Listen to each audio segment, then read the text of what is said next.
So ఇక్కడ జాతీయవాద భావజాలం ఉన్నటువంటి ఇద్దరు డాక్టర్స్ ఉన్నారు. ఇద్దరు డాక్టర్స్ రియల్ లైఫ్లో కూడా వాళ్ళు దేశం కోసం పనిచేసే డాక్టర్స్. సో డాక్టర్ సాయి చంద్ర గారు అండ్ డాక్టర్ నందకిషోర్ గారు, ప్లీజ్ కమ్ ఇక్కడ డయాస్ మీదకి రండి సార్. కొద్ది నెలల నుంచే ఈ అన్నగారు పరిచయం. మొత్తంగా వీరిరువురు తోడు కూడా చాలా బలంగా ఉంది నాకు మన భరతవర్షకి. చాలా సంతోషంగా ఉంది. వారి భావజాలం కూడా ఈ దేశానికి సంబంధించిందే కనుక అదొక విషయం. పెద్దలందరికీ నమస్కారం అండి.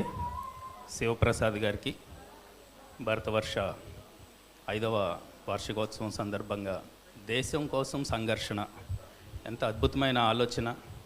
దేశం కోసం ఆలోచించడం అనేది అందరికీ సాధ్యమయ్యే పని కాదండి. దేహాన్ని దాటితే కానీ దేశానికి ఆలోచించటం సాధ్యం కాదు.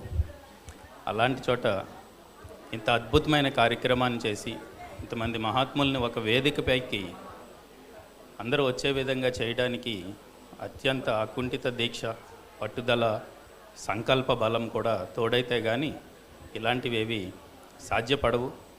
ఇలాంటి క్రమంలో వీరు మరింత ఉన్నత శిఖరాలకి చేరుకోవాలని, మరింత అభివృద్ధిలోకి రావాలని, వీరి ద్వారా భారతదేశం సంఘర్షణ నుంచి బయటపడి అద్భుతమైన ప్రపంచ గురు స్థానానికి త్వరగా చేరుకోవాలని ఆశిస్తూ మీ అందరి తరపున అభినందనలు తెలియజేస్తున్నాను. Thank you very much sir. చిన్నపాటి సత్కారం మన భరతవర్షం నుంచి.